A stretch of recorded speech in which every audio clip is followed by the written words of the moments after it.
Alors je sais pas du tout comment débuter cette vidéo, je vous avoue que j'ai un peu honte. Mais en fait, je pensais pas vous faire un autre book haul si tôt, en fait à une semaine du précédent. Je trouve ça... Est-ce que vraiment là...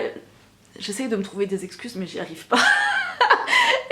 Est-ce que c'est nécessaire que je m'en trouve? Absolument. Est-ce qu'elles vont être crédibles? Pas du tout. Donc en fait je vais me taire et puis on va commencer. Ah, voilà. Hey, salut à tous, c'est Soli, j'espère que vous allez bien et bienvenue sur Livrement Addict. Je vous retrouve aujourd'hui dans cette vidéo, je vous l'ai dit et puis vous l'avez vu grâce au titre bien évidemment, pour un book haul, qui n'était absolument pas prévu. C'est juste que là, au jour d'aujourd'hui, on est le 4 avril, j'allais dire le 4 juin, non pas du tout, nous sommes le 4 avril. Vous venez d'avoir le book haul du mois de mars et en fait qui était pré-filmé depuis quelques temps et je ne pensais pas racheter deux romans entre fin mars et début d'avril, donc en fait je pensais vous refaire un book haul fin avril début mai comme un book haul mensuel en fait tout simplement, sauf que j'ai reçu des SP et à cause des annonces du gouvernement j'ai un peu carrément ce que je vous disais, pété un plomb. Donc là j'ai quasiment une quinzaine de romans à vous présenter. Je pense que pour le restant du mois d'avril par contre je vais y aller mollo parce qu'en fait là ma pile à lire quand je la regarde elle a pris un coup monumental. Donc il faudrait que je profite de mes vacances et des 2 semaines que je bosse en distanciel pour mettre un coup de pied dedans parce que je vais pouvoir m'organiser un peu mieux à la maison pour travailler. Donc qui dit organisation dit peut-être un peu plus de temps pour lire, ça reste à voir. Quoi qu'il en soit, il va vraiment falloir que je me mette un coup de pied aux fesses et que je mette un coup de pied dans cette pile à lire qui est en train de devenir de partir en mode de what the fuck, hein. Elle est complètement hors de contrôle d'ici peu si ça continue comme ça. Donc en fait il y a seulement 2 autres romans que je vais acheter au mois d'avril qui me font terriblement envie. Le premier c'est le tome 3 de la saga From Blood and Ash qui s'intitule The Crown of Candy Banes de Jennifer Armentrout. Ça fait 1 an que je vous tanne avec cette saga. Voilà, le tome 1 est sorti il y a quasiment 1 an maintenant et ça a été un énorme coup de cœur. Pareil pour le tome 2, vous savez que la saga je la mets au même niveau qu'Acotar et donc là le tome 3 sort, c'est l'avant-dernier tome qui correspond à Poppy et à d'autres personnages. Et puis ensuite on va avoir des spin-offs donc ouais.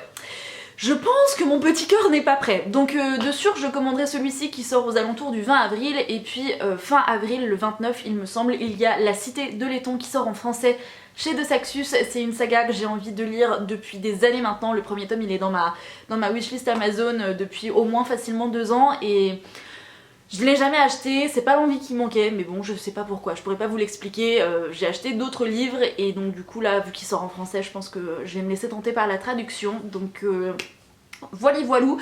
Je n'en dis pas plus, donc en fait je pense que le prochain book haul vous l'aurez probablement courant mai, voilà, si j'ai pas craqué avant, mais je pense pas. Parce que là vraiment j'ai une quinzaine de romans à vous présenter, j'ai des SP, il y en a d'autres qui devraient arriver donc que je vous proposerai, que je vous montrerai notamment sur Instagram. Donc si jamais vous ne me suivez pas encore sur Instagram, le lien est dans la bio, simplement Livrement Addict. Et puis je vais arrêter de blablater et puis on va commencer tout de suite avec ce book haul parce que sinon on n'a pas fini. On débute avec Insolent Bastard de Kim Gray, c'est paru aux éditions Addictive et j'ai craqué pour cette petite pavasse d'un peu plus de 500 pages puisque j'aime beaucoup la romance. Ça fait quelques temps que je n'en ai pas lu, c'est vrai qu'en ce moment je lis pas mal de romantasy dans le cadre du challenge de Nina et puis parce que j'adore la romantasy, hein, donc romance plus fantasy, fantasy au sens large du terme, hein, vraiment sens plutôt anglophone et c'est vrai que bon, depuis le mois de février où j'avais lu pas mal de romances un peu plus classique, un peu dans ce style là, c'est vrai que j'ai pas relu, je me suis pas replongée dans ce genre là, j'ai vraiment plutôt lu que de la romantasy, donc à part peut-être Heartstopper, mais bref c'est un autre débat. Quoi qu'il en soit j'ai craqué pour celui-ci, alors on repassera sur la couverture, moi j'en peux plus hein. Des couvertures comme ça de mecs torse-poil, c'est plus possible, je trouve que c'est hyper cliché et je trouve pas ça très vendeur, mais bon après voilà, heureusement que le pitch, le synopsis de cette histoire me tente un peu plus. Vous le savez, quand je vous présente des romances, généralement mon cœur balance sur 2 thématiques qui reviennent très souvent. C'est soit ça se passe sur un campus américain, soit on va notamment avoir une intrigue qui tourne autour de sportifs et de sport en particulier, et ici il va s'agir de hockey. Voilà, on va être entouré de hockeyeurs professionnels, c'est un sport pour lequel je me suis découvert plus ou moins une passion en fait depuis que justement j'ai commencé à lire des romances, celles de Sarina Bowen et de Elle Kennedy qui sont toutes deux elles-mêmes fans de ce sport, et je trouve que du coup dans leur récit ça se sent au niveau quand elles décrivent des matchs etc. Je trouve que c'est vraiment hyper prenant, et donc j'ai du mal à résister à l'appel des romances où il est question de hockey et aussi forcément de hockeyeurs professionnels, hein, voilà. Pas se le cacher, maintenant vous savez tout, je vous dis tout, je ne vous cache plus rien. Donc dans cette histoire on va suivre Hayley qui est une jeune femme qui a l'air d'être au bout de sa vie, qui est au fond du trou et qui va essayer d'oublier ses tracas quotidiens en se prenant une bonne cuite et une bonne partie de jambes en l'air. Donc elle va rencontrer un jeune homme avec qui elle va passer la nuit, elle pensait pas le revoir, elle ne connaît que son prénom, il s'appelle Shane, sauf que le lendemain ou le surlendemain, bref, quand elle retourne au boulot, eh bien qui est-ce qu'elle croise à votre avis? Oui, bingo, elle croise Shane, qui n'est autre qu'un joueur de hockey professionnel qui vient de rejoindre l'équipe pour laquelle elle travaille, puisque Hayley est une kinésithérapeute, voilà, pour cette équipe, et visiblement Shane n'a pas l'air forcément très ravi de croiser le chemin de Hayley à nouveau, donc écoutez, voilà, c'est une romance assez bateau. Quand je vous donne le pitch comme ça, si vous êtes habitué à lire ce genre de romance, vous avez dû cerner, voir, écouter, entendre, je vais continuer à vous donner des verbes comme ça, tous les clichés stéréotypes qu'on peut retrouver dans de la romance classique. Donc je pense que ça va se lire très très vite malgré le fait que ce soit une petite pavasse de 535 pages je crois, mais bon, je pense que ça peut faire du bien entre deux bons romans de romantasy, et écoutez, il a l'air plutôt sympa quand même malgré tout. Il me fait beaucoup penser à un autre roman que j'ai lu récemment de chez Addictive qui a quasiment le même résumé que j'avais lu au mois de février, c'est Breaking the Ice de Nina Lauren. Je pense qu'il est quand même pas mal différent, mais au niveau du résumé c'est quasiment la même chose. On va suivre dans Breaking the Ice une jeune fille qui est kiné, qui va recroiser le chemin de son premier amour, qui vient d'être transférée dans l'équipe pour laquelle elle travaille. Donc voilà, au niveau du pitch c'est quand même sensiblement le même, mais j'ai hâte de vous en reparler parce que je pense que celui-ci je le lirai d'ici peu. On poursuit avec une autre romance qui parle également de joueurs de hockey. Ah oui, franchement je vous l'ai dit hein, que moi c'était un peu mon péché mignon, voilà, c'est mon guilty pleasure. Donc c'est la saga Play Hard de Kay Brandberg qui vient de sortir chez Hugo en français. Je n'ai acheté que le premier tome qui s'intitule Hard to Handle. Le tome 2 est sorti également, mais le tome 2 on va parler de football, et moi c'est pas un sport qui m'intéresse plus que ça. On m'aurait parlé de rugby ou de football américain, là pourquoi pas, mais on parle de football, voilà, et ça m'intéresse pas trop. Bref, si le premier tome me plaît, peut-être que je lirai la suite. Et dans cette histoire, on va suivre Decker qui travaille pour l'entreprise familiale qui est plus ou moins en train de couler, et elle va tenter de faire signer un nouvel athlète pour aider en fait financièrement l'entreprise familiale. Sauf que cet athlète n'est autre que Hunter, un célèbre joueur de hockey qui lui a également brisé le cœur quelques années auparavant.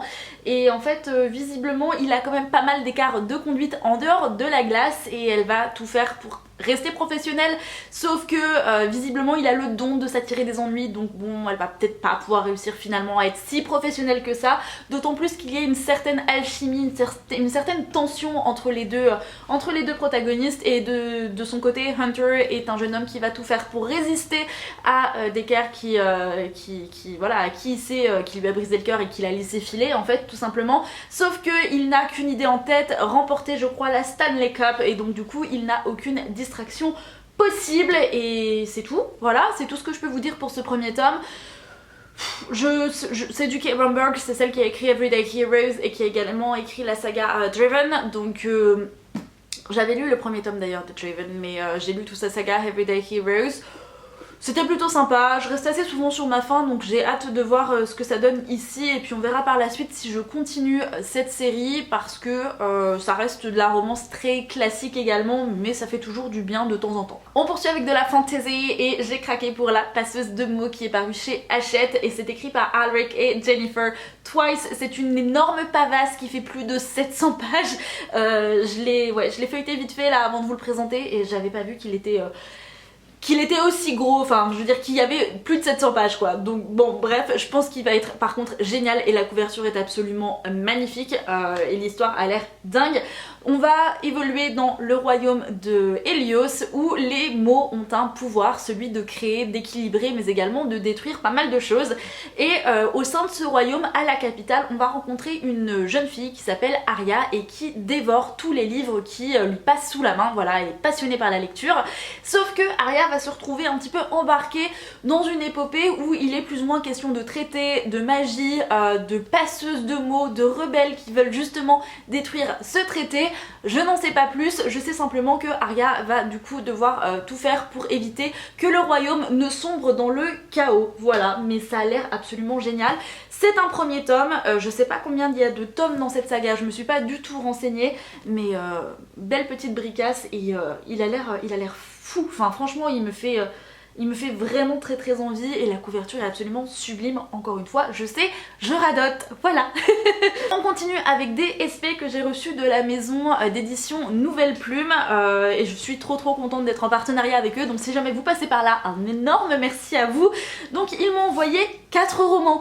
Voilà, je suis arrivée chez moi en rentrant de course, la voisine avait récupéré le colis, un énorme colis avec ces 4 livres dedans et ce sont pas des petits livres. Ce sont vraiment des petites pavasses comme on les aime parce qu'il s'agit notamment de fantasy et donc ils m'ont envoyé les 2 premiers tomes de la saga Le Royaume d'Hésia, c'est écrit par Mélanie Gaujon. Donc le premier tome c'est la Stèle du Destin pardon et le deuxième tome c'est La Confrérie des Morts et ça a l'air génial. Dans cette histoire on va évoluer dans le royaume d'Hésia qui n'est autre que le royaume vers lequel les âmes damnées des mortels sont redirigées et on va évoluer auprès du prince Lucifel qui, lorsqu'il va se rendre auprès de ses compagnons pour les soutenir parce que le royaume est en guerre, et bien Lucifel va croiser la route de Milo qui est un petit garçon qui a une étrange pierre rouge autour du cou et ça va vraiment susciter l'intérêt du prince et Lucifel va proposer à Milo de devenir un apprenti archante, c'est-à-dire un passeur d'âmes,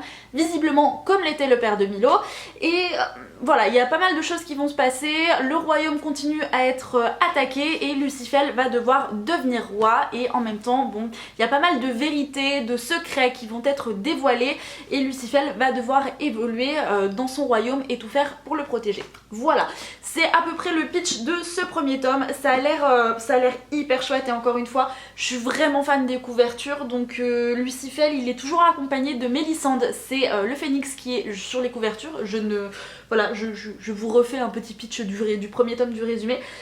Du résumé du premier tome, c'est mieux quand je parle et que je mets les mots dans le bon ordre dans des phrases quand même, hein, c'est quand même voilà, c'est un peu plus sympathique. En tout cas, ils ont l'air très sympas, ce sont des petites bricasses, mais je vous le disais, avec le mois de la fantaisie qui arrive, c'est perfect. Toujours chez Nouvelle Plume, donc le premier tome, La prophétie de Nokomis de la saga Les Cires m'a été envoyé et c'est écrit par Myriam Savary. Ça a l'air assez chouette puisque ici on est plongé dans un univers où l'Empire et le Royaume sont en guerre depuis plus de 700 ans puisqu'il y a une prophétie qui prédit que l'un des deux s'effondrera, sera anéanti, je sais pas trop comment il faut le dire, et en même temps, du coup, le royaume et l'empire sont à la recherchent activement l'enfant, l'élu, qui est censé faire basculer leur destin.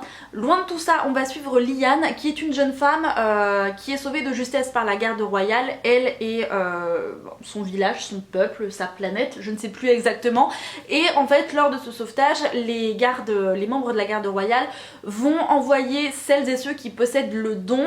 Donc le don, c'est ce qui leur permettra de devenir des sires, donc des membres de la garde royale, à l'académie. Lyanne fait partie de ces privilégiés, si je puis dire, et est donc envoyée à l'académie. Là-bas, elle va rencontrer un jeune homme au passé trouble qui est assez mystérieux et alors là, elle va s'embarquer pour une épopée assez exceptionnelle, bourrée d'aventures, de péripéties et de rebondissements. Il a l'air plutôt sympathique, franchement, quand j'ai lu le résumé, je me suis dit waouh, il a l'air vraiment chouette.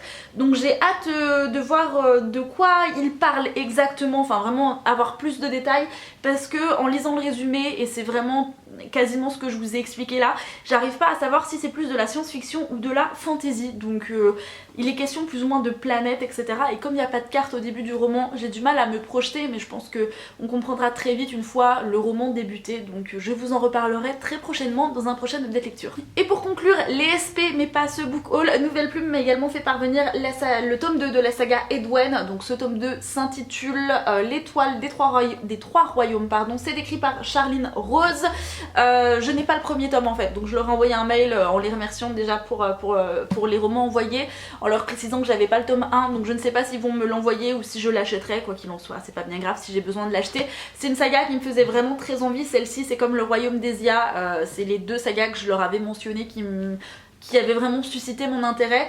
Je pourrais pas vous redonner de tête le résumé du premier tome parce que ça fait quelques temps que je ne l'ai pas regardé non plus, mais si jamais ça vous intéresse, c'est de la fantasy, je vous mets le lien dans la barre d'infos juste en dessous. On poursuit avec une saga qui a été adapté par Netflix et qui sort le 23 avril prochain, et j'ai trouvé l'intégrale d'occasion sur Vinted, donc c'est l'intégrale de la série Grisha de Leigh Bardugo. Je suis complètement fan de cette couverture, c'est l'édition de chez France Loisirs si jamais vous vous posez la question, et je suis vraiment super contente de l'avoir trouvé d'occasion. Alors il est défoncé hein. Concrètement je m'attendais, j'avais vu qu'il était abîmé sur les photos, mais je l'ai payé 15 €, donc avec les frais de port je crois que j'ai dû payer 18. Ça me coûtait vachement moins cher que de racheter les tomes 2 et 3, et puis en plus je trouve la couverture de cette intégrale vraiment sublime. Vous l'avez vu, je suis d'ailleurs en train de lire le tome 2, et en fait ouais il arrivait vraiment abîmé. Je ne sais pas si de base il était déjà aussi souple, aussi floppy, mais étant donné que le dos est cassé, voilà, c'est peut-être pour ça qu'il est aussi souple. Donc ouais, je suis en train de lire, j'en suis qu'au début hein, du deuxième tome, parce que j'ai toujours espoir de réussir à terminer de lire la saga avant de... Enfin au moins je me laisse jusqu'au premier tome de Six of Crows avant de regarder la saison 1 de Grisha qui sort prochainement, puisque en fait c'est Shadow and Bone, c'est un mix de Six of Crows et de Grisha je crois, si je ne dis pas de bêtises. J'ai déjà regardé la bande-annonce, enfin toutes les bandes-annonces qui sont sorties en fait tout simplement, et c'est vrai qu'il y a pas mal de choses dont je me souvenais du premier tome de Grisha, donc je me dis que peut-être que la saison 1 c'est vraiment qu'un mix du premier tome de Grisha et du premier tome de Six of Crows. Je sais pas trop comment ils ont goupillé tout ça, mais bon, j'aimerais au moins lire jusqu'à Six of Crows, le premier tome. Je sais qu'on est très nombreux à être plus ou moins en retard et à vouloir impérativement terminer la saga avant que la série ne sorte sur Netflix. Vous êtes aussi très nombreux à avoir fini la série et à me dire que Six of Crows est carrément mieux que Grisha. Donc écoutez, j'ai hâte de voir, mais pour l'instant je suis pas trop déçue du tome 2. Bon, j'avais bien aimé le tome 1, mais sans plus non plus. Ça restait une très bonne lecture, mais c'était pas un coup de cœur, donc on verra pour la suite. On poursuit avec de la VO et j'ai craqué pour Shadowfrost, le premier tome d'une saga signée Kokoma. La couverture est absolument magnifique et c'est pour ça que c'est pas pour ça que je l'ai acheté entre autres, mais du coup j'ai regardé le synopsis et il a l'air, enfin quand je l'ai lu je me suis dit putain ce bouquin a l'air génialissime. Donc on va suivre une princesse, la princesse du royaume d'Axaria. Je vais, voilà, si j'avais un doute sur le nom du royaume. La princesse c'est la princesse Astérine. Je tique toujours un petit peu sur son prénom puisque je sais pas où vous en êtes dans Kéléana, je ne vous spoilerai absolument pas, mais on a une protagoniste qui arrive je crois à partir du tome 3 ou du tome 4 qui s'appelle Astérine, et du coup je pense que ma vision de la princesse risque d'être un peu plus sanguinaire que prévu, mais bon voilà, c'est pas grave. Donc Astérine qui a fait vœu de pourchasser, de tuer, d'anéantir le démon qui terrorise la population, qui terrorise son peuple. C'est un démon qui attaque les gens en fait dans la forêt, qui les attaque même chez eux, dans leur maison, et donc elle a fait vœu de ne pas s'arrêter, de ne pas prendre une seule minute de repos jusqu'à ce que ce monstre soit anéanti, pulvérisé, dites ça comme vous voulez. Sauf que Astérine s'embarque dans une aventure où pas mal de soldats, de brillants soldats en fait ont tenté hein, d'anéantir, de tuer ce monstre, sauf que aucun d'entre eux n'est revenu. Donc Astérine se lance dans cette aventure accompagnée de compagnons si je puis dire, et en fait au fur et à mesure de leur quête pour retrouver ce démon, en espérant que ce ne soit pas lui qui les trouve avant, elle va se rendre compte qu'elle échappe de plus en plus à des tentatives d'assassinat, qu'il y a pas mal de complots et de conflits politiques, et elle et sa petite troupe vont tout faire pour essayer de ramener la paix dans le royaume d'Axaria.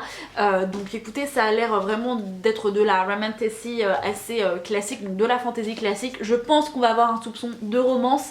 J'aime beaucoup cette idée de démon qui terrorise la population. J'ai hâte de voir comment ça va être traité. Je ne sais pas du tout si c'est une réécriture de La Belle et la Bête, mais je sais peut-être parce que je suis encore focus concentré sur A Curse So Dark and Lonely que j'ai lu il n'y a pas si longtemps que ça et qui là est une réécriture de La Belle et la Bête. Je vous en parle d'ailleurs dans mon dernier update lecture si jamais ça vous intéresse. Je vous mets la vidéo juste là si jamais vous ne l'avez pas vue. On enchaîne avec une sorte de dystopie, donc il s'agit de Fallen Academy, le tome 2 de Leah Stone qui s'intitule Deuxième année. C'est paru chez Bookmark dans la collection Teen Spirit. Je vous ai présenté le premier tome dans le dernier book haul et je vous ai chroniqué le premier tome dans l'update lecture que je vous ai mentionné précédemment. J'ai hâte de voir ce tome 2 parce qu'il paraît qu'il est quand même meilleur que le premier tome. Le tome 3 sort dans pas longtemps et le tome 4 est prévu pour cet automne il me semble. En tout cas il devrait sortir également cette année. C'est une saga en 4 tomes. On va rencontrer Brielle qui découvre en fait qu'elle est une céleste, donc elle est bénie par les anges alors qu'elle était plus ou moins liée à un démon suite à un contrat que sa mère a passé.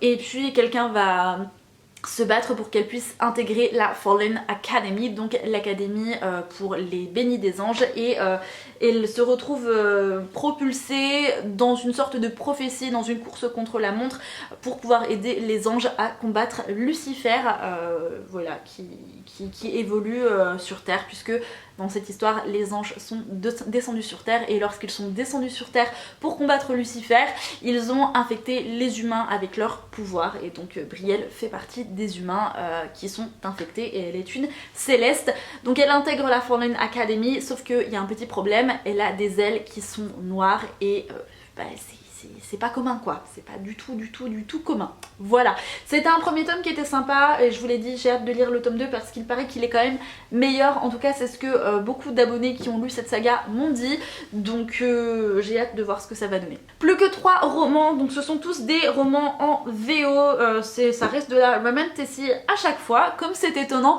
Le premier que je vous montre c'est Throne of Swans, c'est le premier tome d'une saga écrite par Catherine et Elizabeth Core. C'est une histoire dans laquelle en fait on va suivre une jeune fille qui s'appelle Adérine qui se retrouve héritière en fait d'une sorte de comté, d'un dominion. Je crois qu'en français on dit aussi un dominion, c'est une partie de territoire en fait d'un royaume, puisque juste avant son 18e anniversaire son père décède, sauf que en fait on va évoluer dans un royaume et surtout dans ce dominion où les gens ont la capacité de se transformer en oiseaux.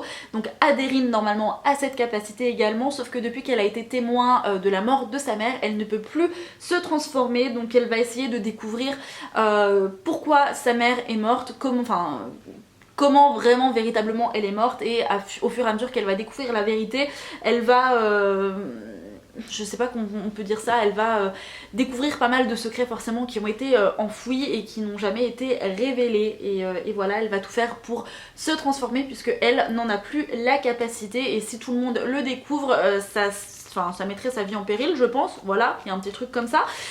Cette histoire avait l'air dingue, j'ai beaucoup accroché au pitch, j'adore la couverture que je trouve vraiment magnifique avec les petits reliefs comme ça un peu rose gold, je pense que vous les voyez rose gold vous à la caméra, mais j'ai un petit problème, je vais essayer de pas trop avoir les chocottes, j'espère qu'on n'aura pas trop de description de transforme oiseau, ouais voilà, alors de transformation d'humain en oiseau puisque j'ai la phobie des oiseaux.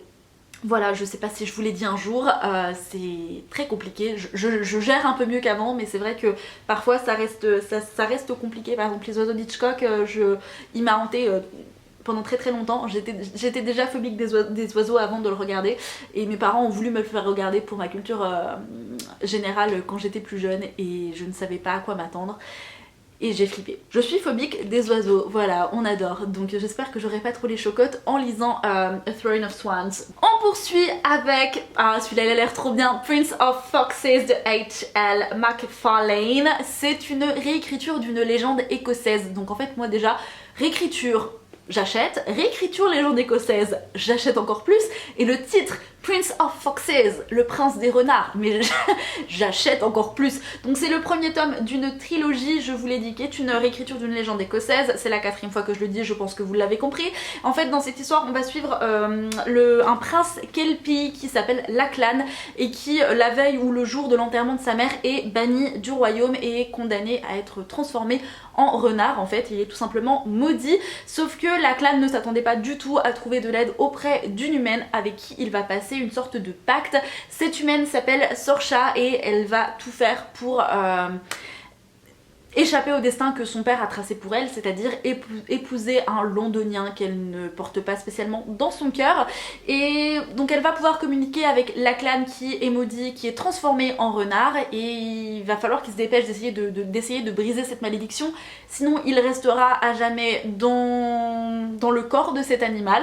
Et en fait avec Lachlan et Sorcha peuvent communiquer seulement quand Sorcha rêve, il me semble, et à force d'utiliser en fait ce lien, il y a quelqu'un qui cherche à s'emparer du pouvoir des Kelpies, qui va utiliser ce lien entre Sorcha et Lachlan qui est en train de se créer pour en venir à ses fins également. Donc on va voir pas mal, je pense, de conflits politiques, d'usurpation et de coups d'état qui vont être développés dans cette histoire, et en tout cas ça avait l'air très chouette. Je vous ai peut-être fait un résumé un peu en carton, mais vraiment je vous en reparlerai je pense prochainement, parce que c'est comme Throne of Swans en fait, il est pas très gros et celui-ci fait même pas 300 pages il me semble, ou à peine plus de 300 pages, donc ça devrait se lire assez vite, et puis c'est pas écrit trop petit non plus, enfin franchement ça va, franchement ça va.